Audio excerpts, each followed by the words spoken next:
Yes. Excellent, excellent. Thank you. Well, welcome everybody. Welcome to the return of the Fox for Council virtual campaign in our new Fox studio. Thanks to crew Roger and Ian who are masked and helping us out tonight. My name is Ray Gabelich and I am the former 8th District City Council member. I served from 2004 to 2012. I also served on the Board of Health and Human Services for 4 years, the Parks and Rec Commission for 8 years, president of LB Hush 2 from 2001 to today, the vice chair of Neighborhoods First from 2012 to today, and one of the founding members of LBRC, the Long Beach Reform Coalition, which we started in 2018, I believe, wasn't it? Correct. And then Foundation for Children's Healthcare, chair of the CAC for special education, and a former flight attendant for 35 years. So roots run deep, we know that. It takes a village and it takes a lot of activism to be strong and support our city and the turn of our city and how we want to influence it. I've been involved obviously for decades, and Robert Fox has dedicated his love and support for the city of Long Beach since, I believe, 1984, 3 decades of leadership. And sometimes when I listen to you speak of all of the groups and organizations that you have been so visible in or helped to create, I am amazed and I am in awe. It takes a lot of work. Being a Long Beach activist is not usually an easy road. It takes courage, it takes personal commitment, it takes comprehending the issues, and then you have to rally the other citizens to join the movement.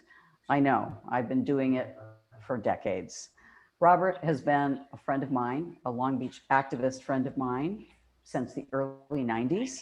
And I'm honored to do this interview with you today. And I hope that our discussion will better inform the community of your abilities, your grasp of community issues, and your willingness to challenge the status quo. I know you're good at that. So, Robert, you're in the final stretch of your campaign. You have 46 days to the finish line. How's it going? How are you feeling? I'm feeling very positive. We certainly control the ground game in the 2nd District. The 2nd District has turned yellow. All of our signs are all over the place. People are very excited just to have an option. Usually there just isn't very much of an option in a campaign. And this one is so starkly divergent that people are very much involved. You get 1 or 2 doors slammed in your face, which is really hard for me because I'm really friendly. But I would say 99.9% of the time that I go to somebody's door, they're just like very inviting, very helpful, totally supportive. I never thought I'd have people want yard signs in front of their houses so much. It freaks me out, but God bless them, So we're walking, we're talking, we're engaging. I've got a wonderful staff working for us. Ian Patton is one of the most brilliant men I've met, an incredible asset to the city. Nick Rose is working his tush off and doing a wonderful.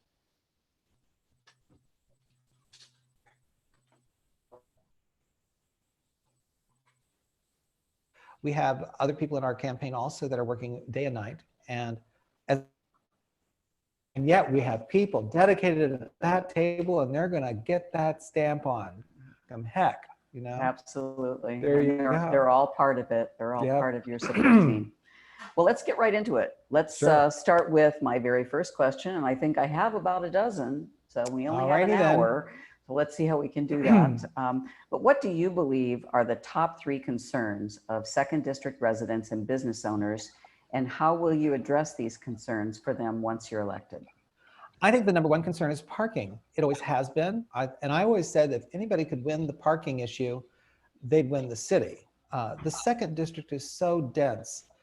And yet the City Council seems to think that it's an okay idea to burden the citizens with $70 street sweeping tickets because of their bad planning. That just makes no sense to me at all. It's not fair, it's not just, every year they increase the ticket by 10 bucks. So in 2015, it was bad enough at 40 bucks, but now it's 70. Mhm. And the scam going on is you get a ticket, you don't pay it in 30 days because you're broke, right? Nobody has a job right now. Hello. They double the ticket. Then you get a second ticket. Now, if you can afford to pay the tickets, you'd pay the ticket, right? The third ticket, they tow your car up to a place on Willow. Once it goes to Willow, it costs almost $1,200 to get your car out of tow. Now, wait a minute. If you couldn't afford to pay a $70 ticket, it's highly unlikely that you're going to come up with $1,200 to get your car out of tow. And if you don't get it out of tow, they auction your car off. They put a lien on your car and they get $5,000, $10,000, $20,000 for your car. Now, look at the consequences of this bad planning. What the city is doing is saying that you can't get to work. Your one means of transportation to get to work has been eliminated. So that's the major issue in the second district, is to create new parking alternatives. I want preferential parking that would add about 10% more parking in the neighborhoods. I'd like to mark the parking spaces throughout Rose Park and other areas of the city, particularly Craftsman Village. The city told me, oh, well, we have to meter it when we do that. That's bull crap. We just have to mark the spaces, because always there's going to be those two people that park wrong in that space where we could have got 3 cars in, right? Irritates everybody. Also, I think that we need to stripe for motorcycles and mopeds, because people are using those because we have no parking, right? And we don't need to take up an entire parking space for that. So that could be really, really creative for us. In Rose Park particularly, the streets are wide enough, and this is the secret. If the streets are wide enough, I want to put in diagonal parking. I was the one in the parking committee in Alameda Beach that I founded that forwarded the idea of diagonal parking in Alameda Beach. We made each road one way. And with diagonal parking and parallel parking on the side, we increased our parking by 40%. That's huge. So if you look at those three things alone, an incredible increase in parking that we can do. Clearly, Alameda Beach needs preferential parking, because all of the development downtown is only one parking space. Who's going to buy a $900,000 condo and have one Porsche? You know, really, do the math. So we're already having real battles. I mean, seriously, violent shooting incidences over parking, for God's sake, in Alameda Beach. So preferential parking would mean that you don't get to park there after 9 o'clock at night. That would preserve the parking for the residents of Alameda Beach. I think it's the right thing to do, and I will push as hard as I can to get that for all of our neighborhoods in the second district. Well, you've answered my second question, but I did ask you what your top 3 Parking concerns. Okay. Parking, parking, and parking? No, the second thing is homelessness, obviously. That's a big ticket item, and I'm not going to go into it completely here. But if you ask me later, I will tell you the solution for this, because we've done this before. I've been in the city so long that I remember how we solved problems. We had 30,000 homeless in the mid-90s. And because of what we did, we reduced that number down to 3,000. That was a complete win for the city. We don't have to reinvent the wheel. We just have to remember what the wheel was. Simple stuff. Number 3? I think low-income housing is really important for people. Alameda Beach, that I founded, is the highest density neighborhood of the city of Long Beach. I am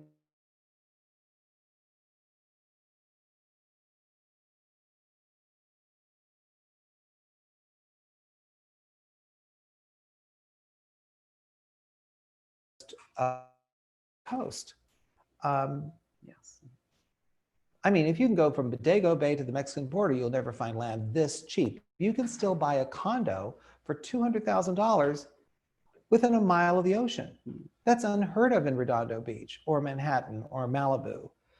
So our land is very, very valuable. Alameda Beach is from Ocean Boulevard to 4th Street, Alamedos to Junipero. Think about that land on Bixby Park. That's $1 million condo waiting to be built. Anything from the 2nd floor up is a sweeping ocean view. So when I'm talking about low-income housing, number one, I want to preserve what we have so that we don't displace all the people that I know and love in Alameda Beach or in Craftsman or in Rose Park or any other neighborhood of the city. I think it's really, I'm done. They've done enough development in the downtown sector, and it's got to stop now. It cannot intrude upon the neighborhoods because of the density of our neighborhood. Look at the amount of people that will be displaced. It'll be the largest exodus out of the city of Long Beach. And if we're going to build low-income housing, clearly the developers didn't do that. Remember, we signed all this stuff for the developers. It was going to be about, oh, streamlined planning, and you were going to get discounted fees, and everything was going to be hippy-skippy if you just set aside 10% of your building for low-income housing. So I called Christopher Kuntz on the phone 2 weeks ago, and I said, by the way, you know those 4,000 units the mayor's all talking about how we had low-income housing in the city of Long Beach? Talk to me about that. And he said, well, you know, we did develop 4,000 units in the downtown sector, but no developer opted for the low-income housing aspect of it. So we developed, for the record, 4,000 market rate units in the downtown sector. Overall, in this entire city, from every funding source that we could possibly get together, we created 623 low-income units, not any very, very low-income units.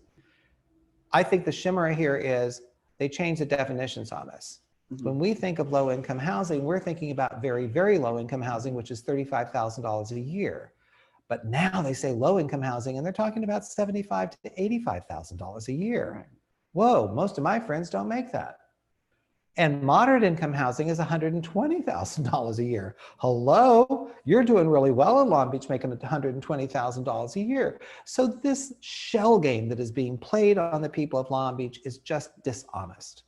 If we're going to build this, we have to set aside money in our budget to do so. So I propose, just an idea, oh my God, what if we set aside $20 million from the top of the budget?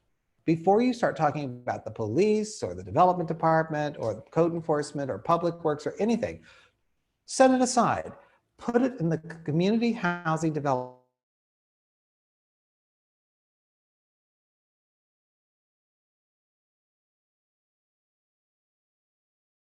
What do you think? And let's build up that we've been using, because clearly there's a payoff there. The last one-bedroom unit that we built,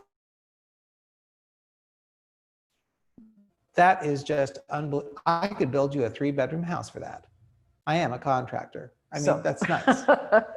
Go on. Okay. I'm going to go on, but I'm going to try to reword this.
I think we lost him.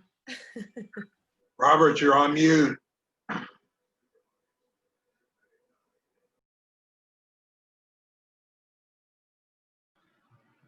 Is he that? Yeah, he.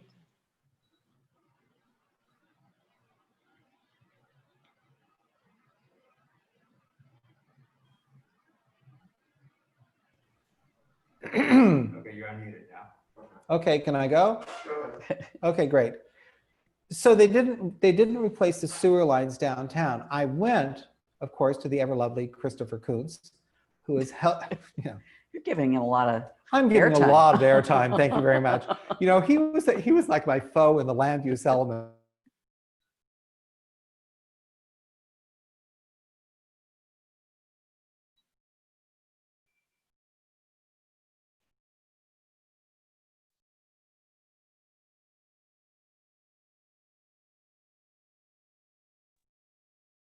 Robert, you're muted.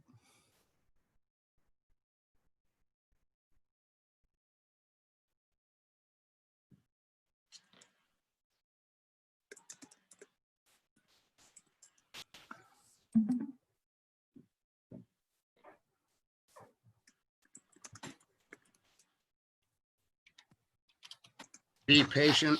Patience, please. Patience.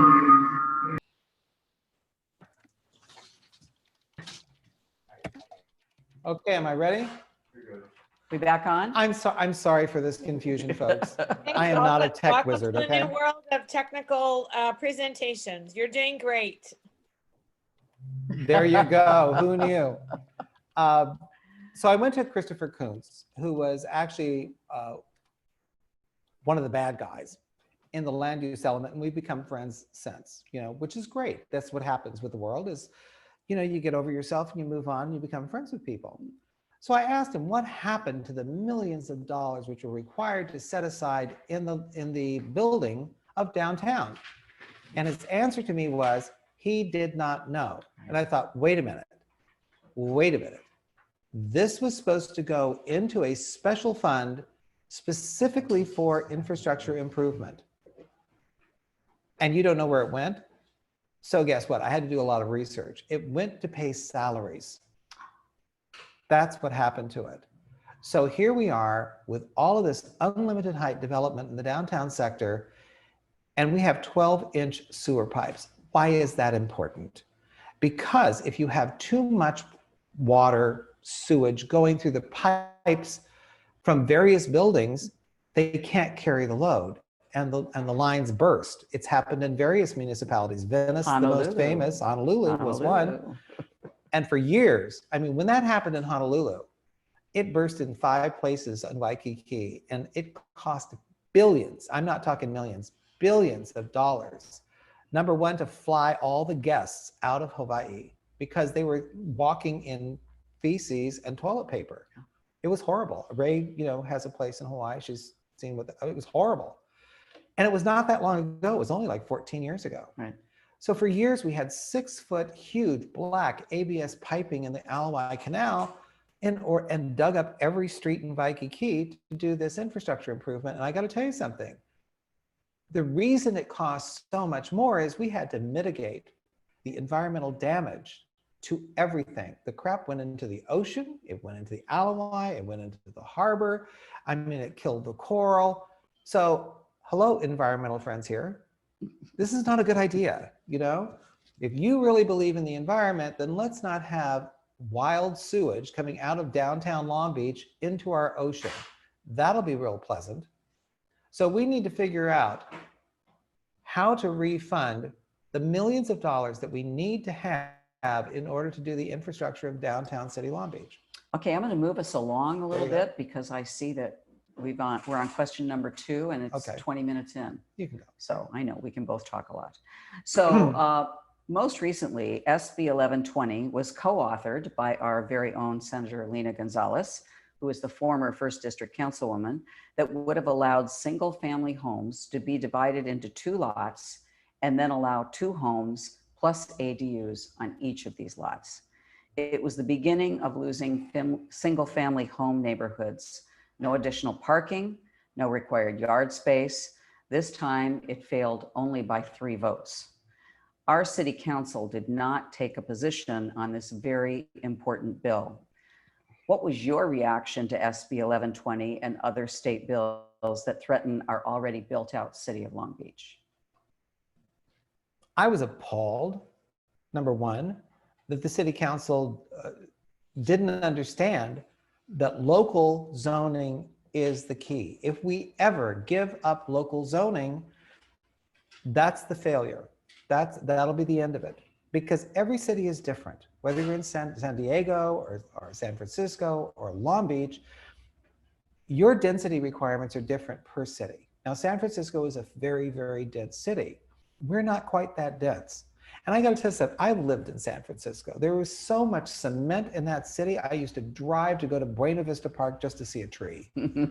I do not want the Garden City of California, Long Beach, to become a cement city. Exactly. I think we've learned a lesson with COVID-19 here. It's like density may not be the best idea you ever had in your life. Maybe we need to get creative here. I have a friend, Carlos Ovalle, who is an incredible architect. He is LEED certified, and he's come up with really brilliant plans where we can make housing with more open space. At first, I thought, well, he's so on the left here, maybe I wouldn't understand it. It was brilliant, and he made a presentation to the Sierra Club. I totally disagreed with this idea of, wait a minute, it's not even 4 units on a block, it's 8. Mhm. You know, this is nuts. It would be like living in Hong Kong. Have you ever been to Hong Kong, people? Really? Very tough. Because I lived there, you know, doing my studies. Horrible housing crisis.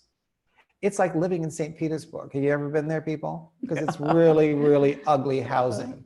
You know, we have an opportunity in California to either do something beautiful, stunning, and dynamic, or going to the lowest common denominator and making things ugly and hideous.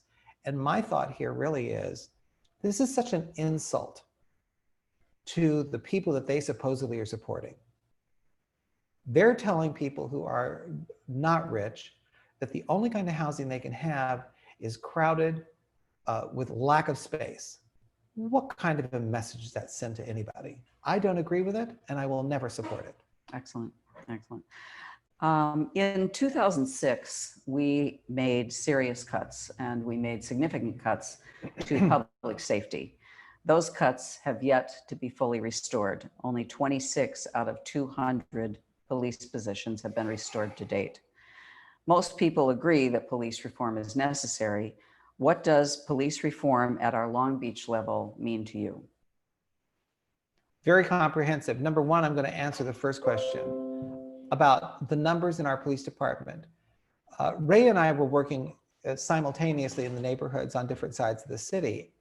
We made this decision about the number of police officers based upon a national statistic of percentage of police officers per population. What would be the most viable, right? So we Yes. didn't invent this. It's the percentage that works. Every really good city has that percentage. So the problem with Long Beach is we cut the budget. You know what they didn't cut? They didn't cut the salaries. Hello. So we are short about 189, I think, at this point in time, and more now because the council just made a decision last week. Here's the reason it's important to have a full cadre of officers, because I really am into reform. When I had my 1 hour and 45-minute conversation with the chief of police, he said, well, we can't really fire the bad actors because we don't have enough cops. I thought, what? So clearly, if that's the excuse, we better have enough cops. So that excuse gets pulled off the table. If you're a bad apple, you go away. End of story. There was a cop here, seriously, that had 18 dings on his record. He was just hideous. He was finally fired in 2018, but I'm going to give you this example because it's so poignant. This guy used to drink at Kelly's bar in Naples. Of course, never paid for a drink. Got himself skunk face. Got in his police car, went down Ocean Boulevard, and invariably pulled over single women. Wow. Talk about dangerous. The women were frightened to death. They turned him into the police department. 18 different complaints, right? And they didn't fire him until finally some woman sued the city and just said, screw this. When do we have to get to a place where we have to sue the city to get justice in this town? I believe in police reform, and I'll tell you what. I'm not anti-police, I'm anti-stupid. We're asking the police to do things that they have no expertise to do. I would like to take, and people are gonna say, oh, too much. I don't care. I'd like to take 30% of that police budget, which represents 48% of the entire budget of the city of Long Beach. I'd like to hire mental health providers. I'd like to hire social service workers. And I'd like to build a little bit of transitional housing along with. I mean, that would be a percentage of money here. In order to do that and keep a police department that's functioning, we're going to have to reduce some salaries. And that's just the hard part. The hard part about that is that most of the salaries are negotiated contracts. And so you can't go back on negotiated contracts. You have to look to the next set of negotiations. I'm looking towards attrition, you know, people that are going to go away. Right. Because, you know, we got a 40% overtime problem with the police department because the old cadre are riding along with young rookies. And I'm not trying to beat up the police here, sorry, you know, But in their ride-alongs, in the first 2 shifts, we have 3 shifts, morning, afternoon, swing.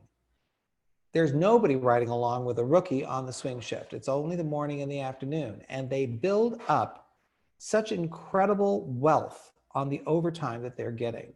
It's unbelievable. So an officer that we have in the books for $170,000 ends up taking home over $400,000. We will never balance the budget if we keep that kind of stupid.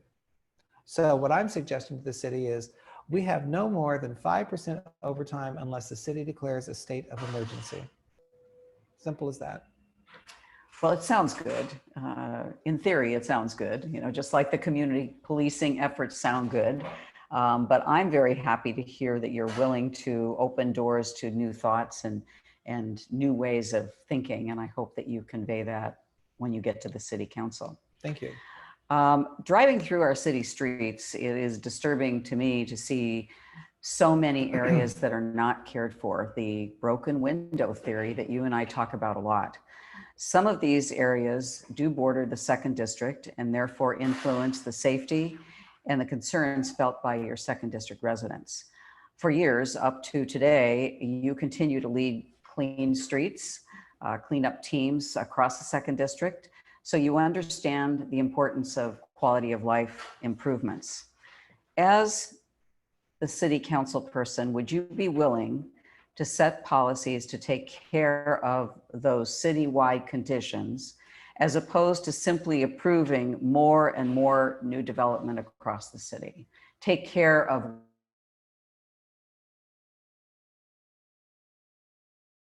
I had a conversation actually with our city management. And what they told me was they were going to cut back on maintenance, our maintenance people in the city, to weather this recession, right? It's going to be a depression, folks.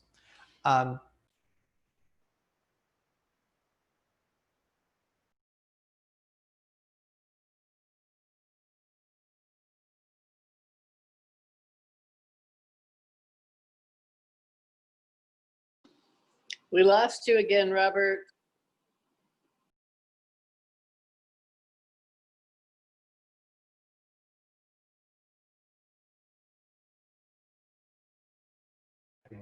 Oops. Okay. So what he said to me was we were going to remove maintenance people and continue our infrastructure build out. I think that is stupid, particularly in a recession. I think, first of all, you shouldn't be building anything unless you have the people to maintain it. Exactly. I mean, it's our homes, for God's sake. We maintain our homes. If we don't, they look like hell. The broken window syndrome that Ray and I have talked about for years, you know, as neighborhood presidents, we organized groups to go out and paint off the graffiti in 1992. I bought like 25 gallons of paint, put it in my little garage. And whenever we saw a tag, we painted it off. There's a reason for that, because the gangs use the tags for territorial expansion. If the tag goes away, they can't claim the neighborhood. And so it stops a turf war. So that's really important. Broken windows means this is a free-for-all area. So that was how the name of broken window syndrome happened. We need to fix everything that needs to be fixed. I would sponsor in the 2nd District. I was just talking with a constituent today that was a fabulous guy. We need to have a sponsorship from the city council, a little bit of money, not a lot, you know, because we have an office holder account that we can use money at, to like go through Rose Park. We have so many people that are elderly that can't maintain their front yards and can't maintain the sidewalks and stuff that they're supposed to do. What a great idea. Let's sponsor a little program like that in the 2nd District so that we can keep our neighbors up to snuff. They would be so grateful to us, particularly with neighbor participation. I don't believe that the city has to do everything for you. I want to have, you know, that combination of citizens going out there and doing stuff along with some support from the city in doing it. It'll be much more cost effective, and besides which it gives you a lot of fun and a lot of hope when you're doing that. You know, when we had redevelopment, when we lost that, it was truly a loss for our city. But we had the funds available to help people with, just as you said, whether it's fixing their broken fence or doing some landscaping or even painting their home. Those funds were available to do that so that you had pride of ownership and you took care of your neighborhood. So unfortunately, those dollars are gone, hopefully to return one day, but we don't get to control that.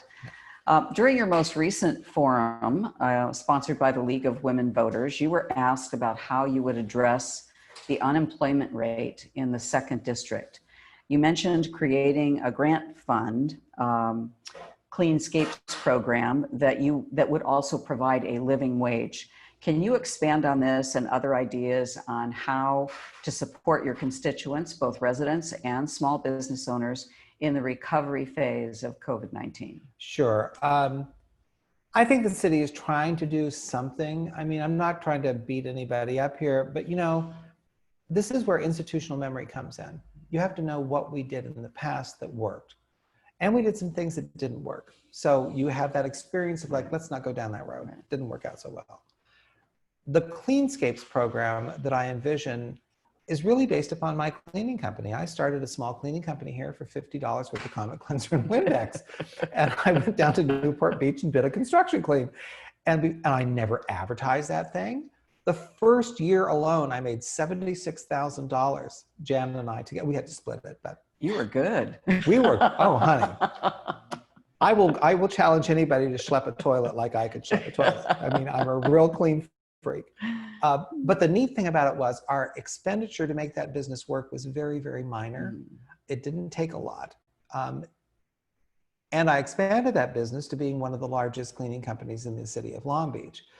This is how I really got my start in Long Beach, to be able to afford to buy a home. Well, I want everybody else to have that opportunity too. One of the ways that we do this is you need to train people how to do this kind of work. We're talking about the homeless, giving them transitional housing and stuff. It's not enough. I hired the homeless back in the early 90s. They could do exterior cleans on condominiums and stuff, and they worked like demons. They were wonderful people, good friends of mine. Some of them we had really great success stories, and some of them we didn't. It's the way it happens. But I propose that the city, in conjunction with the private sector, create a Cleanscapes program. Everybody's complaining about how the alleys are filthy and about how the parkways are filthy and how the parks are filthy and about downtown's filthy. And we have the downtown guides, God bless them, but it's not enough because we have a 5 square mile city. What if we hired these formerly homeless people or people who need a job for $15 an hour? That's a reasonable wage. Let's pay the hours, let's do the workman's comp, all that kind of stuff. Because I've done it. If I know it works, I know that it can work. And let's spread them throughout the city under really good supervision, because you can't let people alone to do this stuff. You need to have supervision on it. That means that there will be a pathway of advancement in the business. This is what's critical for people. They want to be able to advance and to do something that they're proud of. That has to become the will of the city council to initiate a program like that. And there are those programs actually in other states in our country, and they're very successful. But I think when you get into the larger, especially the union-run communities, it becomes, you can't give my job away. Well, they're not doing the job anyway now, so what difference would it make? I mean, I don't see union people cleaning the alleys unless you want to come up with a new thing, union people, and clean. Wouldn't have the partners of Bixby Park right now if everything was being done. So what I'm saying is, this is a fill-in for those things that we are not getting done right now. It doesn't take a job away from one union worker, but what it does do is give work to people who really, really need it. Thank you. I can speak from experience that endorsements do not win elections. When I first ran in 2004, I did not have the support of a single council person or any other elected official. And several of these people I considered to be my friends. My campaign team had to routinely remind me that endorsements do not win the elections. It's about the voters. Today, the Long Beach machine has delivered all imaginable who's who endorsements for your opponent.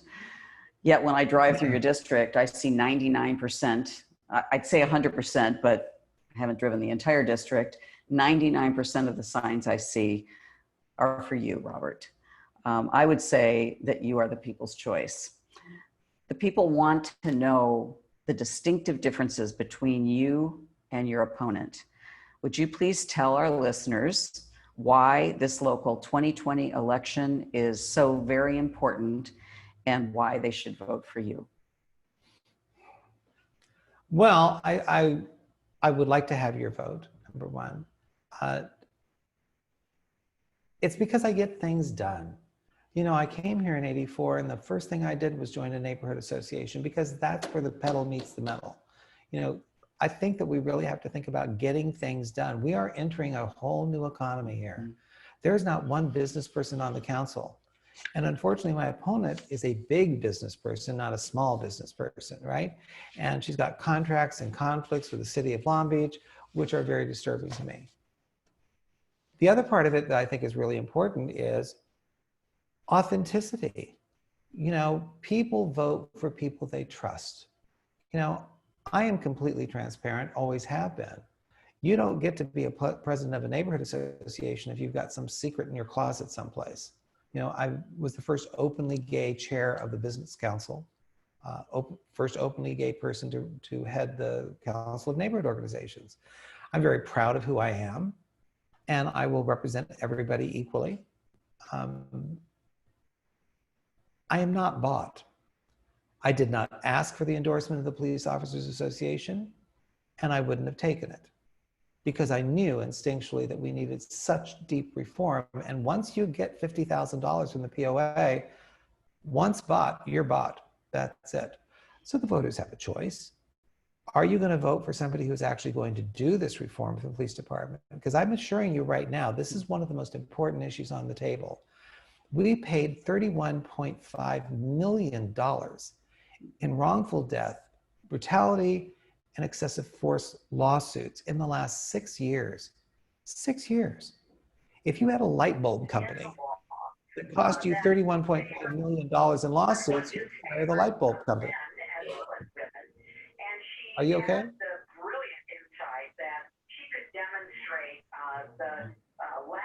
Somebody. Okay.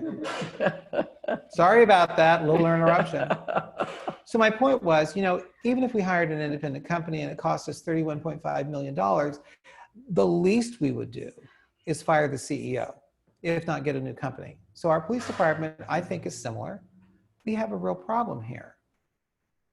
And it's like my candidacy. You know, things work from the top down. If you have a really strong moral center at the top of a business, then all the employees go to that ground. They follow the rules, they do great things, they're inspired. I mean, every great movement that we've ever seen in history, like the Mahatma Gandhi movement, people did extraordinary things, would go through incredible things just for peace. But on the other hand, if you don't have any moral top, people will descend to the lowest common denominator. And we're finding it here in the city of Long Beach. There is so much corruption going on. There is so much nepotism going on. And it's like this buy-in thing. Everybody's supposed to be part of this little puzzle, and they're all supposed to be bought by the same people. And so you're never going to get a difference of opinion. There will be no new ideas in the city of Long Beach at all. And frankly, that will hurt you because you need to have new ideas. Exactly, exactly. Well, you know, I was thinking about the saying, go along to get along, or is it get along to go along? Either way, when one, it reads as a go along to get along list, meaning nothing will change. No. The questions for District 2 residents are, do you want 4 more years of the same style of leadership?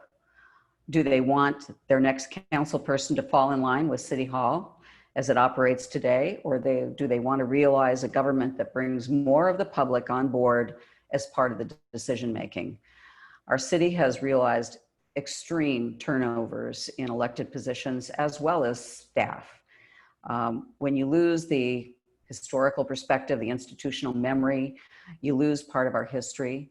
And then in many instances, that means you just have to repeat what's already happened. And as you said earlier, sometimes that's good and sometimes that's not good.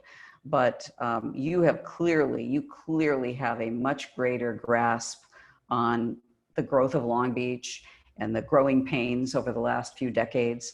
How do you think this will benefit your leadership as the 2nd District councilperson? I think you really have to live in a city for a long time. You know, I advise people before they buy a piece of property, rent first. Figure out what the neighborhood's all about. Figure out, you know, where you want to live in the city. Well, I think running for council is sort of the same thing. Get involved first, you know. So for 36 years, I've been involved. I founded every neighborhood association in the 2nd District except Orca. You know, not by myself, thank you very much, with other people. Alamitos Beach, I did by myself, and Bluff Heights, I did by myself. But getting involved, because then you can see what is needed. You know, nobody makes a neighborhood association if everything is hippy skippy. And I'll give you an illustration of that. We had done such a remarkable job in the mid-90s, getting out of this horrible recession and military downsizing, that by 2003, there were really no issues on the table. People were happy. They went in the backyard and started barbecuing. You couldn't get people to show up to a neighborhood association meeting for the love of Pete. Yeah. We'd have 10 people show up if we were lucky. So we have a whole string of people that are presidents of Alamitos Beach for 10 people, you know. When I founded it, we had 350 people showing up because we had problems. You know, so today we're finding out, you know, with the Broadway Road Diet, when we hosted an Alamitos Beach Neighborhood Association meeting, again, we had 250 people show up. When there's a problem, people show up. Well, it's just like the LUE. I mean, you championed that, you know. Thousands of people. We did. We had thousands of people across the city at all of the meetings, and they came out because they were being threatened. So that's when there's a problem, people show up. Otherwise, they really don't want to have to do that. They have their lives to live. They want to be in the backyard, you know. And I think if I bring anything to the council is, I'm not trying to brag, but I have a way of speaking, of being articulate. And I must be somewhat charismatic because thousands of people showed up for the land use element. It was never about me. I lost in the land use element because I was fighting density, which have made me a fortune. But I fought for the people. I've always fought for the people. And you need a leader in city council that has the popular support behind you. Exactly. I think that's terribly important. Exactly. If you get elected and all you have is the electeds supporting you, then the people don't care, they lose hope, and they go away. We're in a real critical point here. How much are we willing to risk that people will just leave Long Beach because we're not responding to them? We're in a bad economy right now. That's a huge risk. So we need somebody out there that can give people hope, a direction, things to do, feel like they're involved. All that means is inclusive government. That's what the whole Long Beach Reform Coalition is all about, is creating a transparent government that we can actually respond to. Exactly. Well, Okay. I just have a couple more that I think are pretty important, if that's okay. And I'm sorry for everybody if you're wanting to go to dinner, but I think that That's having okay. this on record is a good thing. It's my opinion that downtown and the Port of Long Beach belong to all of Long Beach, but your 2nd District does include the Port of Long Beach, the downtown, as well as the residential neighborhoods as far northeast as Redondo and 11th. You will have many entities that you will have to collaborate with. Where will you begin and what are your priorities? Boy, oh boy. Well, here's the good news. The good news is the port is run very well. We have a really good director in the port. And I applaud all of the work that the port has done in becoming more green. They've done a fantastic job on that. So I'm not an expert in the port, to be honest with you, and I don't claim to be. I don't think that would be the first place that I would start because I don't have expertise in that. I would depend upon those officials to give me information that would be relevant. And then I'd do my deep dive in research, whatever. The downtown, clearly, I'm very familiar with. I founded the East Village with Nancy Downs and Phil Appleby many years ago. And I own property in that area too. So I'm there all the time.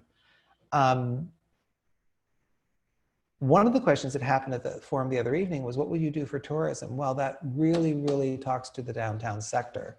I'm going to presume that COVID will be done at one point, and we'll have cruise ships coming back to Long Beach. So right now, what's really frustrating for me is there's no place to shop. I mean, you and I have taken cruises before, and it's like, we're tchotchke people. You know, we want to buy Not together, stuff. not together. We have never Of course, cruised that would together, be fun. but it would be. We should do that. But I love to buy something like a ring or a bracelet or something that reminds me of where I'm at, right? You come to Long Beach and it's like, where in the world do you go shopping? You go to the downtown area, there's nothing there. I mean, you can get a cup of coffee at Modica's, God bless you. But here's my proposal. And this means cooperation between the 1st District and the 2nd District. I would like to take that failure of a mall that we have downtown between 3rd and 6th Street, and I would like to create that into a mercado. It is privately owned land, so that means that we have to negotiate with the owner of the property, but I think he's going to be very, very excited about the proposal because it's complicated. What I'd like to do is like make huge arches across from building to building, covering the streets. Our signature color in Long Beach is blue. So even if we did the canvases in white, because it's heat resistant type stuff, right? And we did the sparkly lights in blue, The detail man. it would be really, really cool, you know? Let's make new kind of business licenses. Let's make a $50 peddling license in that area. Let's do a kiosk license in that area. Very, very affordable, like 50 or 100 bucks. There's a Walmart store there. We are not expecting anybody to take over the Walmart in the next 20 years. Why don't we divide the space up like they do in Cabo San Lucas, you know, and have little designated shops inside, have the health department do their walkthrough and make sure everything is hippy skippy. Look at the talent that we have in this city. We have the most diverse population of any city on the mainland. That means we have a lot of talent. We've got Cambodian people, we've got Hispanic people, we've got Black people, we've got gay people, you name it, people, we've got people, you know? And they all have skill sets and they all have talents and they all have cultural diversity to give to us. And I want to sponsor that mercado to be like the destination point, not only for the cruise ships, but I think everybody in Long Beach would go to that because we have a big parking structure there. That is the clue. And parking is my issue. We need to actually build more parking than that. But I mean, at least in that specific area, you could go there, shop your heart's content, and have a parking space. What an idea. There you go. So that's the fun part. That's the fun part. And I know that Ian wants to go to questions, but I do have one more that I really, really would like your answer to. Campaign finance reform is included in the Long Beach Reform Coalition pledge. Would you please speak to what you would like to initiate here in our city and tell us what the Reform Pledge means to you? As a founding board member of the Reform Coalition, I support our position on campaign finance reform. We have seen a corruption in this city so onerous that it stinks. We had at one point in time office holder accounts that were like $1,000. If you haven't read Renee Simon's book, you should read it. It's a wonderful history of our city. But we went from $1,000 to $3,000 to, and it keeps increasing, increasing, increasing. And it's supposed to be done for infrastructure improvement in your district that Public Works can't get to or Parks and Rec can't get to. Or that you can support an organization. Well, exactly. Miscellaneous stuff, right? So unfortunately, they decided that they were going to weaponize this account. And they said that they could use this money for politics, for their election and re-election. And then 3 months later, an ordinance came before the council, which of course they voted for, where they could give money from the 2nd district to the 3rd district or to the 9th district or to the 7th district from their office holder account to support somebody else's election to office. Whoa. Now, if that doesn't sound corrupt to you, then I don't know who I'm talking to, because that's corrupt. You know, that means that no neighborhood candidate could possibly compete against that. Look at that, 9 districts united together in funding somebody's campaign because somebody was challenging them. And that's exactly what's happening right now. The reason I ran was because it takes a number of things to run for office. Number one, you have to have high name recognition. And that I have for 36 years. Good, bad, or indifferent, people know my name, right? And you have to have the money to do this. And not everybody in the second district could fund a race like this or get the support that you need that would get the money to make this race run. So I'm thinking campaign finance reform is an absolutely number one objective. I would repeal any kind of giving from one office holder account to another immediately. That is, it just sounds illegal. It should be illegal. Exactly. Number two, Mary Zendejas is talking about raising the contribution limits to $800 instead of the $400. The more money that goes into a campaign, the wider the corruption becomes. That means the rich people get to choose who's the council member. Hello, folks. Do you want rich people telling you what to do? I mean, that's just sounds sort of, I don't know, oligarchy, what a thought. So I want to limit contributions just like they are. $400, that's fine. Give me $400, it's okay. But on top of that, I think that we should have a cap. Instead of shared funds, if we capped the amount of money even possible for a campaign, that would do a huge service to the rest of the people in the city of Long Beach that you couldn't spend more than $100,000. Okay, that's the cap. That's a lot. That's a lot of money. That's a lot. If you want to make it 75, I'll buy that, because it's really difficult for a grassroots, wonderful leader. And I know so many, I'm executive director of the Council of Neighborhood Organizations, and we have marvelous people that would be fabulous council people. I mean, I just adore some of these people. They've got the wisdom, the wit, the commitment, but they don't have the money. So I believe putting a cap on campaign finances is absolutely crucial. I hate the idea of these independent expenditure committees. They sound horrible, and because they are horrible. That's why the police department, the Police Officers Association owns the council. They spent over $650,000 on various and sundry things the mayor wanted for all the ballot measures. So when you're looking at all of our council members, we have one that has never taken a dime from them, and that's Daryl Supernaw. I'm not saying that everybody, took that money and became totally corrupt. That's not true. But it's a difficult place to put yourself in when you are beholden to somebody for so much money. And I think that you've got to be very careful about that. If I could, I would eliminate independent expenditure committees in a heartbeat. Unfortunately, we can't do it by we law. don't get to do anything about that. No. And I will say that in my runoff, I did have the support of the POA, and I was very grateful to have it, but I was very clear with them in our interview that it did not mean that I was totally indebted to them and whatever came before us on the council. And they were very agreeable to that. It was a different time, though. It was. It was a different time. I knew was. Steve James very, very well. His father, Gordon, is one of my best friends. So it's not like I don't know the Police Officers Association, but times have changed. Correct. And so the honor that was really incumbent in an endorsement from the Police Officers Association was a very valuable thing in your day. In my day. Well, I'm sorry, we have a present day right now, and unfortunately, I think it's rather toxic. So well, let's end on a positive note. Fundraising, campaign reform, but it does take money to run a campaign. So before we go to the questions, I'd just like to let everybody know that there is a fundraiser for Robert next Thursday. It'll be on Zoom and a very limited capacity at Gallagher's on Broadway. That's next Thursday at 6 o'clock. And us Zoomers will be connected directly to Gallagher's and to Robert as the host. And please don't wait to donate, as the current fundraising reporting period does end, I believe, tomorrow. Is that right? You can volunteer, you can phone bank, you can walk with a mask with Robert. And the virtual campaign will resume on Thursdays of every week, with next Thursday's Zoom being the fundraiser itself. So I ask that you do join our efforts, and let's get Robert elected. Yay. So with that, questions?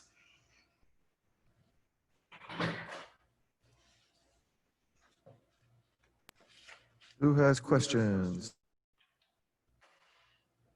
I can do a question. Can you hear me? Yes. Sure.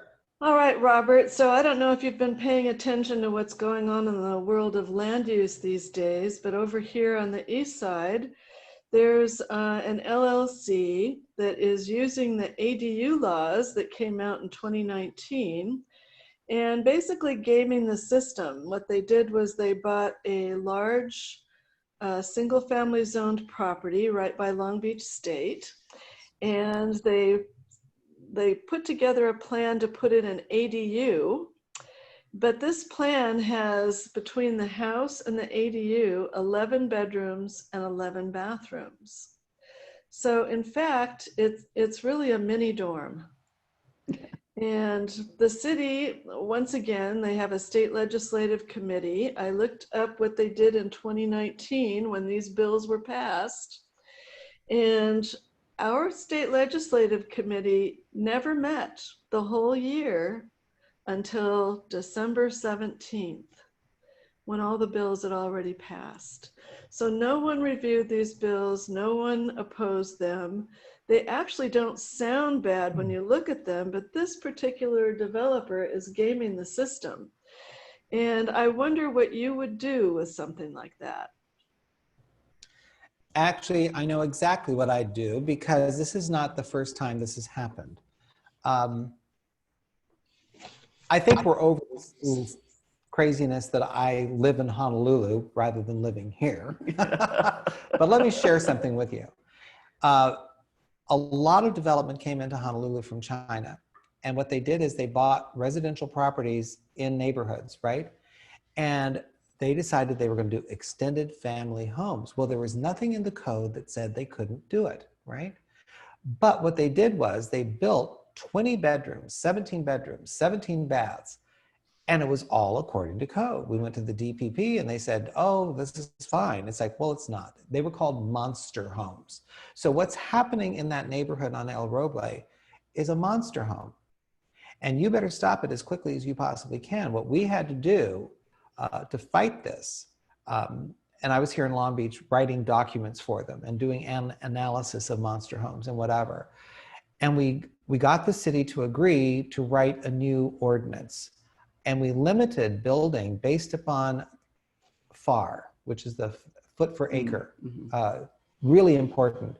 We would not allow any development higher than 6,000 on a lot, which is really very, not limiting, but it was enough to stop the monster homes.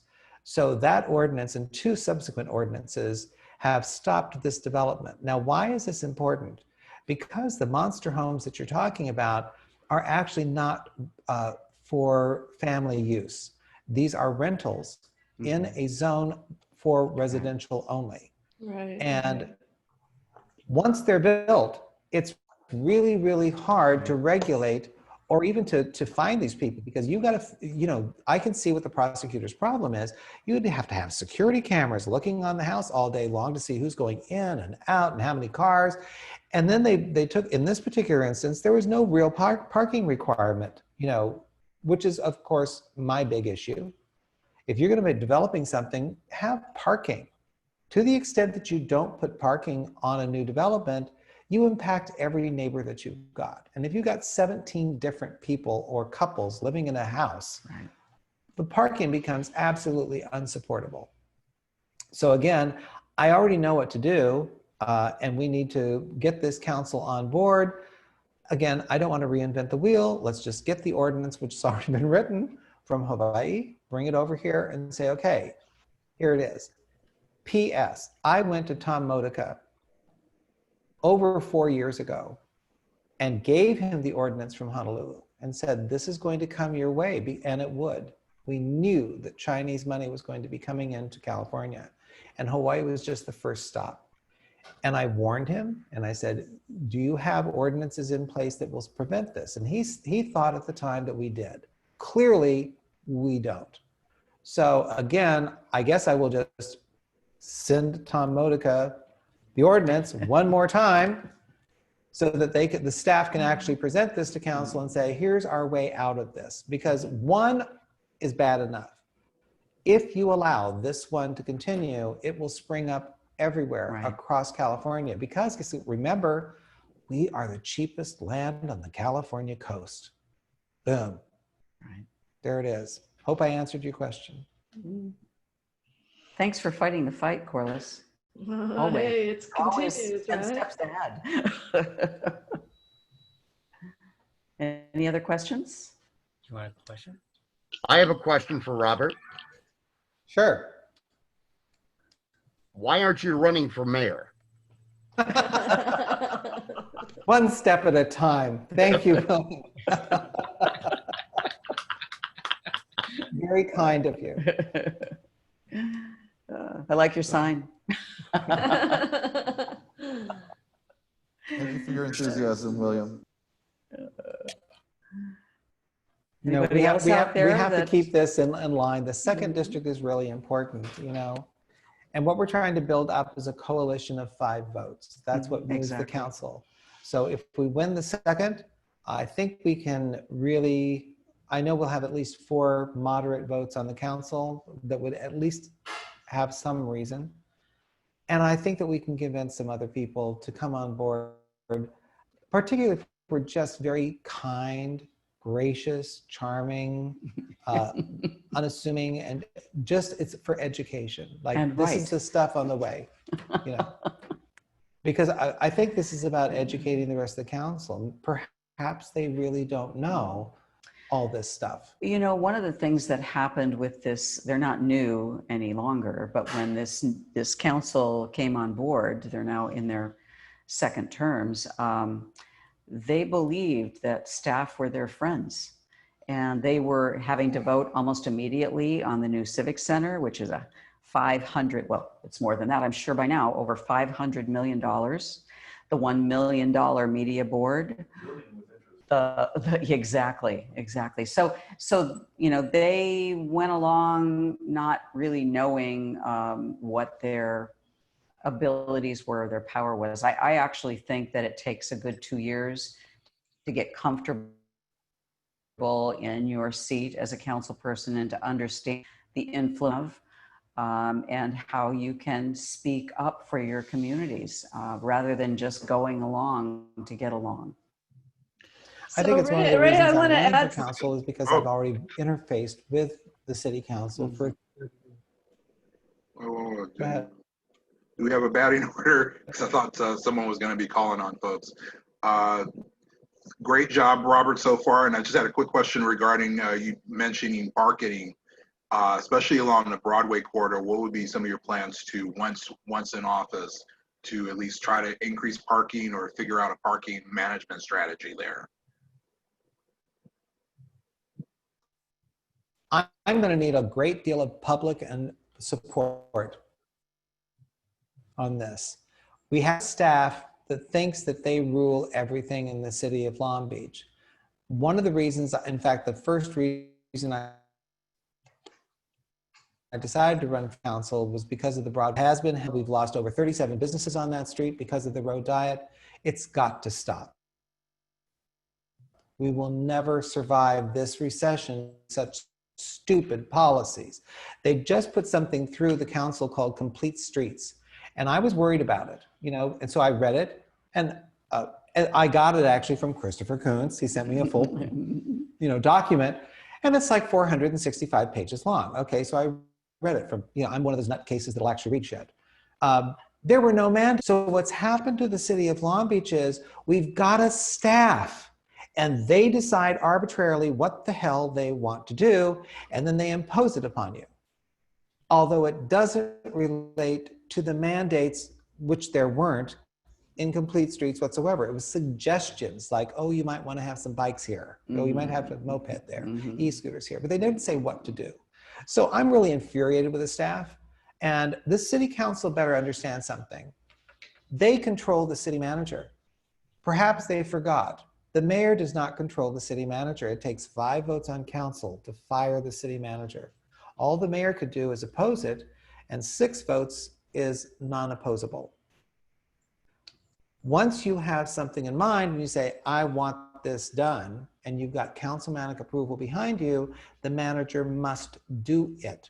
His job is to make sure that you're setting the policy of the council, and then that infrastructure gets done or that project gets done. So the first thing I'm going to do in council is, and I think they're going to give it to me, I want a rehabilitation of Broadway.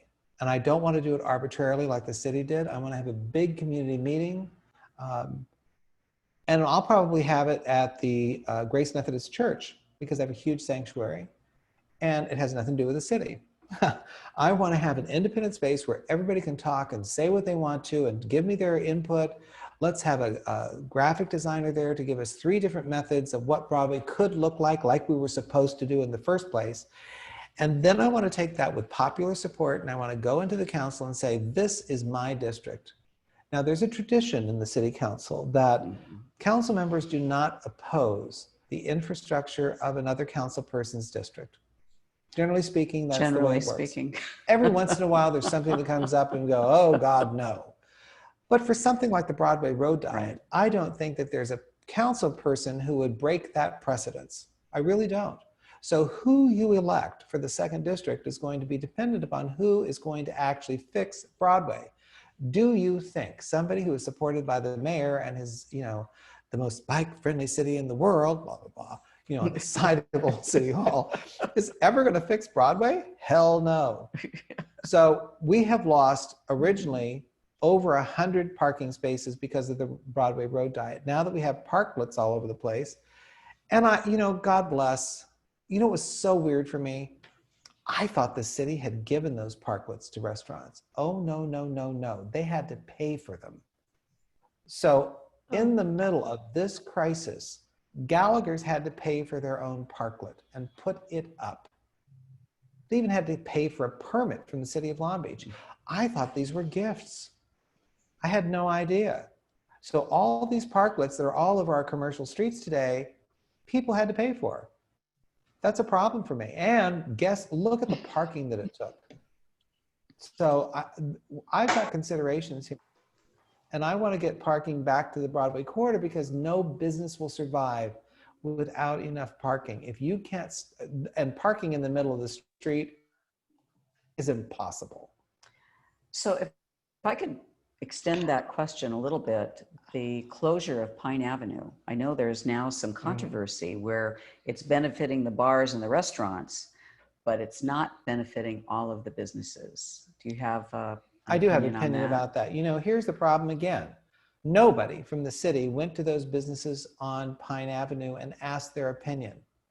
We're in an autocracy, people. We are not in any kind of a representative government. Whatever egg they throw at you, that's the egg you're going to eat. Now, here's what's wrong about that. The people who started their businesses on Pine Avenue did so because of its location, and they thought they would thrive there. I mean, recessions aside, whatever, they thought they'd thrive there. When the city, without notification, without even having a community meeting, no business meeting, no nothing, changed the venue on Pine Avenue, they changed the entire dynamic of that street so that retail shops can't survive. Now, if I were the city, to be fair, I would have given them relocation costs. Right. Mm-hmm. I think that's a fair thing to do.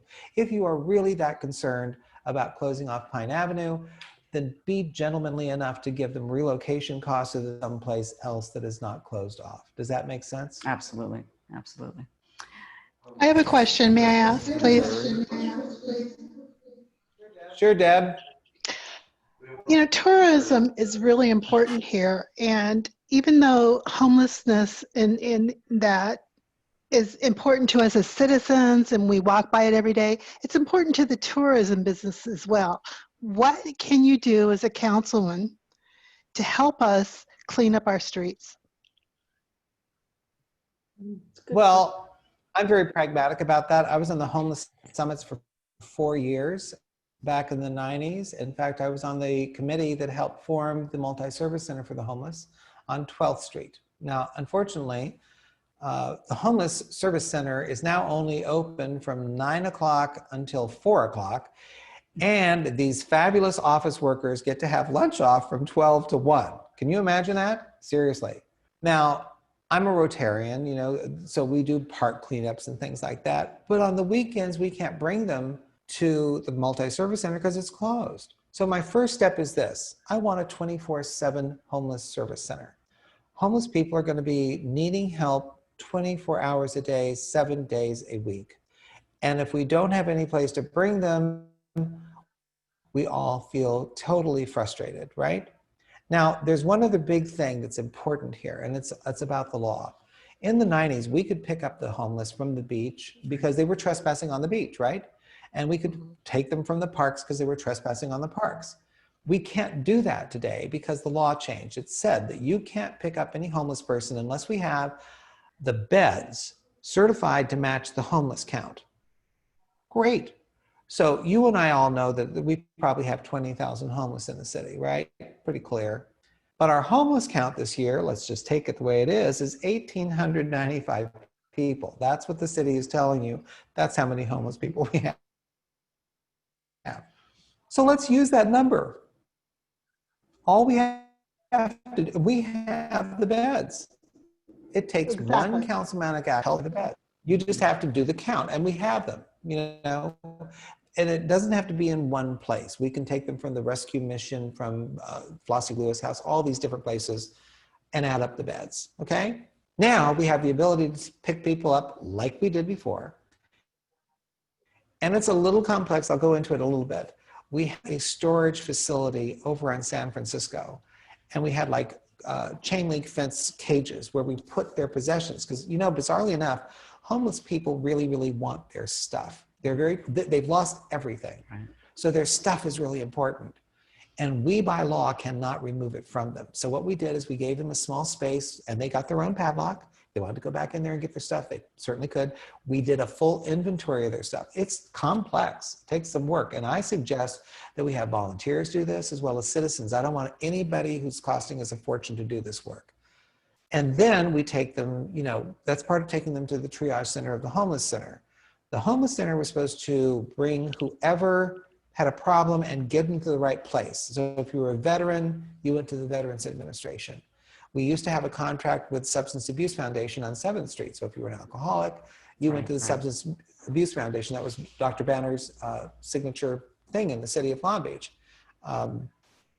And it was all grant funded. You know, we have the money, even in grants today, to do the 28-day recovery programs. So it's not like we don't have the things to do, it's just that we can't get the people to the multi-service center, and locking the doors on people is not helping anybody. It just gives them hopelessness. So I want those beds certified so that we can pick them up. And here's a clue. Homeless people generally are not going to stay in that bed for a long period of time. On average, you only get 1 in 36 persons that you pick up that actually want that help and will stay in the same place at the same time. It's about the same recovery rate that we have for alcoholism, but that shouldn't dissuade us. So there is a way to do this, but we have to, at one point or another, get over our $100 motel, you know, room freebie. We need to have transitional housing. The city has been terrible at that. They approved transitional housing at 1995 Long Beach Boulevard. Thank you very much. And it was supposed to be this wonderful thing for $9 million, right? And the original purchase price was $2 million, just for your information. And the city attorney did not look at the lease. I'm a broker. I always look at a lease when I'm buying something, right? In that lease, in the intended estoppel, there was an ironclad clause that said that the marijuana growing consortium could extend their lease till 2026. So we bought $9 million worth of land and we can't use it until 2026. You're talking about the location in the 9th district. Oh, in the 9th district, not Right, 1995, yes, sorry, yeah. the 9th district. So I know the intention was right, but we goofed. So I don't want to put anybody in you know, hellhole for goofing, but that was a lot of money that we could have used better, Right. I think. Right. Mm-hmm. And I think transitional housing, we need to think outside the box. I presented to council a huge prospectus on affordable housing back, oh God, 5 years ago. Bonnie Lowenthal was head of the Affordable Housing Committee. And I gave my proposal very professionally to the city council. And in that were container homes, tiny homes, various structures that we could do affordably. because what I can tell you, we can't do $541,000 for a 1-bedroom. That's just stupid. And we found a company named cart.com, and they will actually give us a built-in, I mean, bathroom, kitchen, everything included, plumbing and electrical, hook it up for an amazing price, $45,000 for a single container unit and $75,000 for a double. That's remarkable money. Tiny homes are selling for $35,000. Look at the good we could do. All we have to do is just get vacant lots that we have in the city, because you know, you've seen them up on Spring and Atlantic, right? And then make those into transitional housing areas. And of course, we need a partnership with like Link, which is a nonprofit, to manage and control those things. So I'm not trying to throw people to the wind. Management is key. But there is a way out of hell, but we have to learn how to do it. You need both the political will and the community's support Correct. to make that work, for sure. There's a lot of people that just Housing- don't want to. Housing Go is ahead. important. Housing is important. I wanted to hear you say something about mental health and how to eliminate the trash, just in general, the visibility of those tents or where people have left an encampment. I don't see that getting Again, taken care of. Our outreach to homeless has to include mental health professionals. We're having the police do this work and they have no training for it. So we have eight dedicated officers in the city that we pay big money for, thank you very much, close to $85,000. And all they do is talk to the homeless in the 4 different divisions of the city. Not working, right? Nope. Wouldn't it be more effective to have a social worker and a mental health provider? And if you needed it, 1 police officer, because sometimes things get out of control. I don't want to put anybody in danger. But we used to have those kind of groupings back when Anthony Batts was our police chief, that we would send this little group of people out there to deal with the homeless issue, get them in the car, make sure their stuff was taken. We had trucks for their stuff. I mean, it was really a brilliant program. But clearly, nobody's going to voluntarily jump into a wagon to go to a multi-service center, No. particularly if they're mentally disturbed, right? So we need to have those mental health experts on the street. That's why I'm saying we need to reallocate from the police department's budget to hire those people to do precisely what you're talking about. You know, the courts just recently came after the city of Los Angeles, the county of Los Angeles, where they are mandated to move the homeless away from the freeways. And I know most of us travel the 405 at least once or twice a week. I was shocked to see the new encampment between Cherry and Atlantic on the north side of the freeway. It is like one wall of tents. So it looks to me like, because I've never noticed that intensity before, other than behind the Pacific Railroad wall, that possibly they're moving them out of Los Angeles. And we're going to, unless we are on top of our game, we're going to be seeing a lot more of the people that have been moved out of other cities. And, you know, when I was on the council, it was like, that was a big deal then. And, you know, I said, we need to be part, this is not a Long Beach issue. This is a regional issue. And, you know, still, here we are over 10 years later, and one of our there's still no result. One of our mistakes I want to point out, in Orange County, first contact with a homeless person, they sign you up for LAHSA, LA, Los Angeles Homeless Services Authority. That's your waiting list to get housing. And it takes usually 6 months minimum, right? In Long Beach, we have first contact with homeless and we don't even talk about it. I mean, one small change of policy would do an incredible amount of good, so that we could shorten that pipeline for people. Because as you know, mental health is an issue here. We're trying to convince people to do something, but if we're convincing them in the midst of 6 months and the housing's available, yay, everybody wins. This is a great thing. I hope the whole city council will get behind common sense approach to homelessness. And it's important to us for this reason alone. Behind Ray's house is an area where the homeless have congregated, and they're starting fires. Hello, folks. How many fires in California today were made by arson, right? Exactly. So to the extent that we allow homeless encampments along our freeways or anywhere in the city, we are tempting fate for fires. Exactly. So we've got to stop this. It's got to be a priority of council. My point is, as well as it relates to tourism, is the aesthetics and trash. And I don't see anybody doing anything about that. Well, that's why I really want to do this Cleanscapes thing. I'd like to hire formerly homeless people into a company called Cleanscapes to clean the alleys, to clean the parks, to clean our entrances to the city, pay them $15 an hour. Because you know what? I've hired the homeless before. I had a cleaning company. Hard workers, not all of them were successful, but the ones that were remarkable. I remember Charles Sanders. He and his wife worked for me, and they had 3 children. I got them a wonderful apartment over on 6th Street. It was a huge success. I felt so great about doing that. And Charles worked for me for 7 years, you know?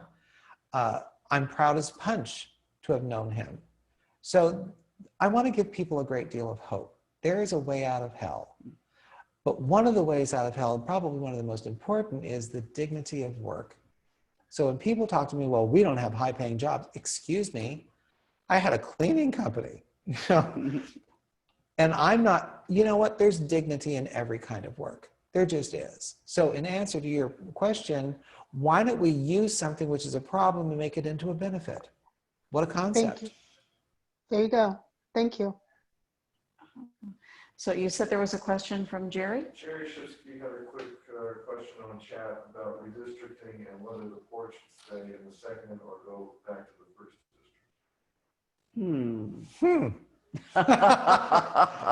Okay, Jerry. Always Take it a fun away. question from you.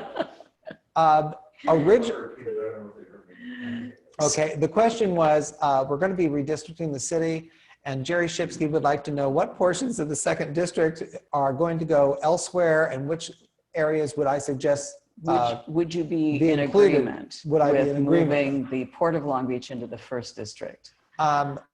And frankly, no, I wouldn't. You know, I think the port has to stay in the second district because really the entrances of the port are one of the most important things. The cranes that we have, most of our infrastructure of the port is in the second district. So if I made a suggestion at all, I would bring the entire port into the second district so there would be consistency of rule and of concept and of policy. It makes more sense to me. The back of the port, it's hard work throughout the port, but the main generators of our income and of our success in the port are in the second district already. I would not suggest removing that because we need to have powerful, good policy for the port.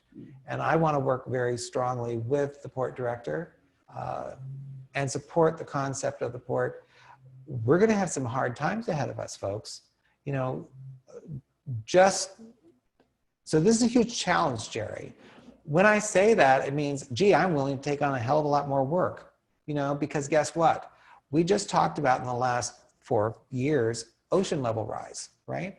And so the city had this big forum in Belmont Heights, and our expert scientists said, oh my God, you know, ocean level rise will be 5 feet by the year 2200. That's 75 years from now, right? In the algorithm, that means that we would be raising the ocean levels by 30 inches in 15 years. Whoa, the port's going to be impacted by that. Now, right now, our port platforms are 9 to 10 feet above ocean level. So we're not going to lose the port immediately. But clearly, they had a flood map of the entire city, and a lot of the third district was gone. Right. I mean, and of course, they pushed this guy off stage so quickly you couldn't see him. It was like rabbits, boom, you know. But what he was saying was true. I had taken 3 articles into Amy Bodek when she was head of the development department, and she confirmed it, that yes, we are going to have ocean level rise. We know that because Antarctica is melting, the Arctic is melting, Greenland's melting. The water's going someplace, folks, and it's not going in the air, it's going in the sea. So I am grateful that we did not, and I used to be a big surf rider fan because I wanted waves back in Long Beach, and I thought, oh, what a great idea, you know, make it all freshwater and stuff. You know, maybe it's a great idea that we didn't do that, because maybe what we need to do is send a coalition of people to Holland and figure out how to make that breakwater into a dike. We may need that kind of creative thinking in the future. And if we keep spending money helter-skelter all over the place on vanity projects, we will not have the money available to do what it takes to save this city. Just a thought. It'll be up to the port. There you go. Joking. We got another question on chat. And we actually did end up talking about the debate. And he asked, he would like to know how you felt about the debate. This is from Nelson Bolio. I had a good time in the debate. But then I'm very specific. You know, if anything, I know too much, which is always a problem because you have to select, okay, what piece of trivia am I going to give you today? It's all pertinent. So the debate was really interesting. I remember there was one part of it where they were asking me about the Belmont pool. And of course, Cindy got to go first on that one. She likes swimming. She loves to swim. She thinks swimming is a fabulous idea. And I think there was like, okay, how many minutes are we going to listen to you loving to swim? And I swam when I was a kid, and I think other kids should swim. And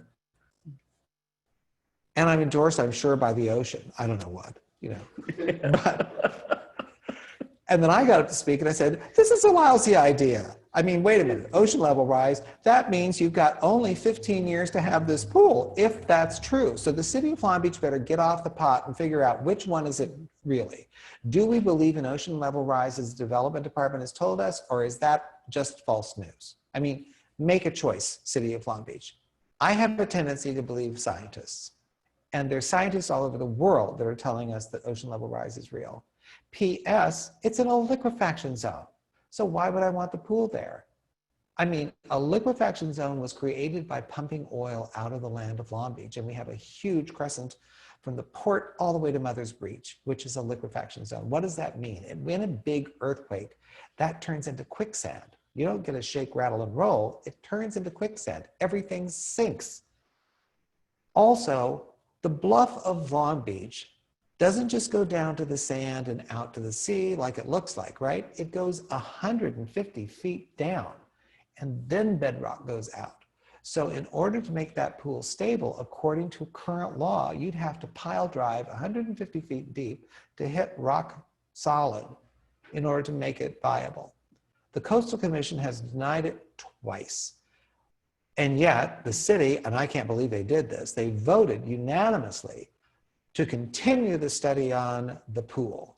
So they spent over $150,000 on the development department on plans for this stupid pool that the development department, the Coastal Commission has said no to. That number one is, I get it, it's in the 3rd district, great, you can drive over there and you could swim, Cindy, that would be great. But if I had anything to do with it, I would locate it. If we're going to do a pool and you think it's really important for the Olympics, P.S., no city ever made money on the Olympics. Nobody, ever. Great picture postcard photo op.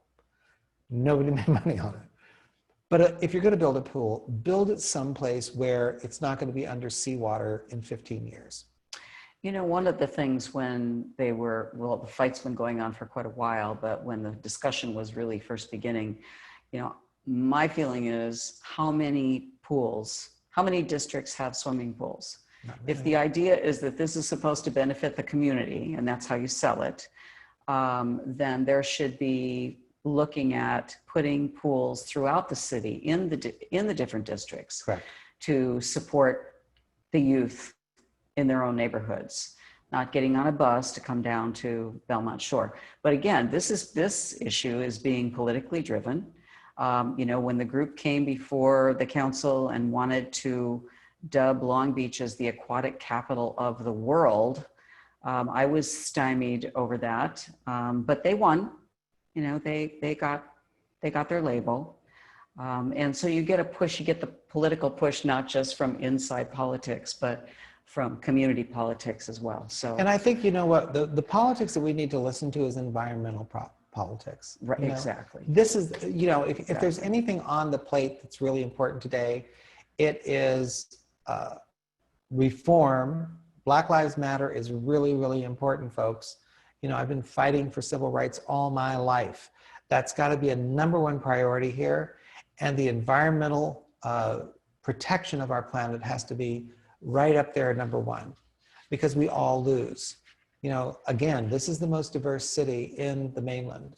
And if we can't come up to the plate for our people overall in all of our diversity, then we fail. And I agree with Ray. I would much rather see smaller pools, thank you very much, one in the 6th district and one in the 7th and one in the 9th and one in the 8th. You know, like, we could do that at a far cheaper price. Thank you Exactly. very much. Exactly. You know, we don't need to build the Colosseum of Rome in Long Beach just because somebody wants to be the Colosseum city of the world. Exactly. Exactly. Mary Curtis put a question, semi-aquatic on chat. Okay. How can the community salvage the Queen Mary? Mary Curtis, you want to know how we can salvage the Queen Mary? Oh boy. Well, I'll tell you one way we don't salvage the Queen Mary is we give a contract to somebody who has absolutely no experience in tourism, contracting, infrastructure improvement, or historic rehabilitation. And that was exactly what we got with Urban Commons. I mean, people got, you know, it reminds me very much of real estate sales. You know, you don't necessarily need to take the first offer on your house. You know, what if it's a jerk? You know, you don't have to. And why did we take the first offer on the Queen Mary from a bunch of people that PS also controlled the marijuana consortium in the city of Long Beach? And what they ended up doing was flashing back and forth funds between their profitable company, which is marijuana, and their lost leader, which is the Queen Mary. I mean, we know that happened. And Zaharoni, you want to sue me? Go for it. Have a wonderful life. Goodbye. That's what happened. There were LLCs of LLCs of LLCs, and all it was transferring money from one place to another and ended up in our council member's pocket. Lovely. The Queen Mary is beautiful, you know, but it needs a lot of infrastructure improvement. And the consultant that we had on that Queen Mary for years on end was just recently fired. Oh, no, no. And the reason was he did his report right. And he went to the city manager and said, this is what the problem is. If you don't fix that ship within 3 years, there's no way you're going to do it. Every year he gave a report on the Queen Mary. So Nuri, we're at a crux model here. Mary Rohrer is a really good friend of mine who's saved the Queen Mary. But if there's not the will and the money on the city council to do work right now, then the Queen Mary is unsavable. I mean, this is from the best experts that we could possibly hire. And P.S., the city hired somebody else and said, oh, he's all just full of bullshit. Really? Best credentials in California, but he's all full of bull crap, right? So I'm concerned about this. And we haven't gotten out of our contract with Urban Commons. Now, the city had a viable cause to say they breached their contract, and they have several times. And yet we have not taken them to task, and we have not said, go away. So we also gave them a $23 million bond to do the infrastructure on the Queen Mary. So of course, I'm really familiar with it because I was there like every Wednesday in a Rotary meeting. And of course, I've gone to fundraisers, I've gone to weddings on the Queen Mary, and I'm walking up and down the stairs, and it's like, it's sort of pathetic when you see like duct tape on the stairs. It's terrible. It's just horrible. I can't imagine any tourist coming to the Queen Mary and staying in that moldy ship the way it is right now with duct tape on their cabin doors. So we have to really ask ourselves as a city, are we serious about this? Because you can't move it. It's cemented into the ground. So my suggestion is we need to get a plan together, and let's have some financial advisors on the table, because this is not going to be something where we have enough money in the general fund to take care of it. So we're going to have a creative financial plan and hire somebody, because we own it, who actually knows what they're doing. And once you get to a stage where you can operate it again, God bless. Let's not hire the first person that comes to our door. Well, then again, you have to have the political will, and it has to be significant enough to the entire council to get behind it. Look how they got behind the Aquarium of the Pacific. When the aquarium was first an idea, it was supposed to yes, be sponsored by the city of Long Beach, but it was ultimately going to be able to sustain itself. And yet we have given them millions of dollars of grant money and support from the city of Long Beach over the years. I believe that the Queen Mary deserves the same recognition and the same level of support. And I don't think, as you said, I don't think contracting it out to people that aren't qualified to maintain it, or at least there's not enough oversight, that's the right thing to do. I So agree with you. God bless you. You got a lot of work to do. And it's in the 2nd district, wouldn't you know? Exactly. Jesus Maria. Luckily, I'm very familiar with the Queen Mary, you know, and I know a lot of the workers on the boat. So, I mean, it's gives me a running start. Well, we've been talking for almost an hour and 45 minutes. Oh my gosh. Surprise. I'm having a good So time. I don't Thank know you. if there are more questions, but I do want to remind everybody about the fundraiser next week. And you can get more information if you go to foxforcouncil.com for the details. It's next Thursday at Gallagher's at 6 o'clock and limited attendance. So if you want to be there, you have to sign up for it. But you certainly can join Robert Fox on Zoom. And so I hope that you will, again, support the campaign. Campaigns are expensive. Money does help win them, and your contributions will be appreciated. So very good. You can see the information right there on the screen. And I want to thank you, Robert, for putting yourself out there, because when you take this on, when you commit yourself to run for office, it is one of the hardest things I know that I ever did in my life. And I'm sure you'll look back on it and say the same thing. It's very difficult. And then you're committing the next 4 or 8 years, or maybe 12. Oh God.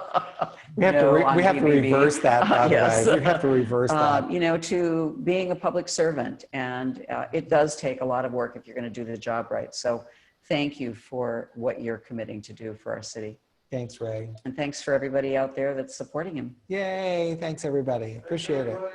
Yay. Have a great night. Have a good weekend. Good night. For your work. Thank you, Deborah.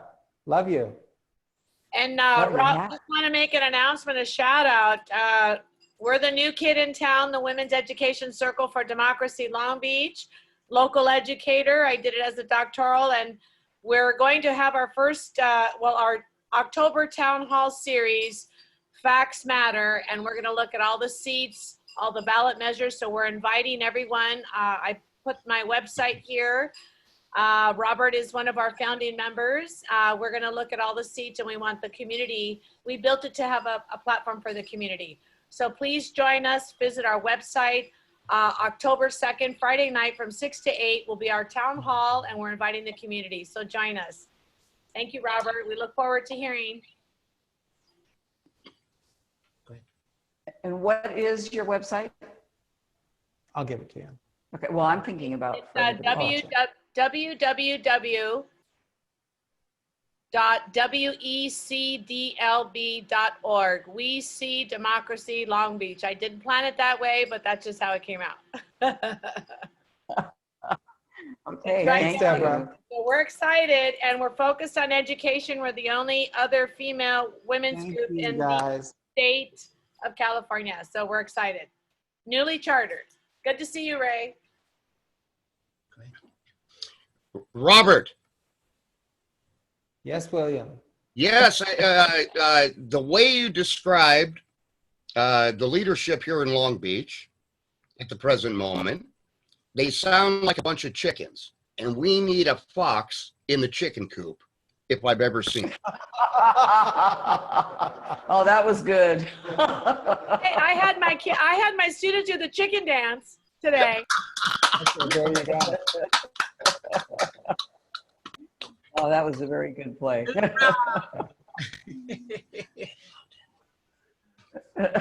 Thank you. All right, thank you, everybody. Thank you. Have a great evening. We'll see you next week, Thursday. Are we done? Okay.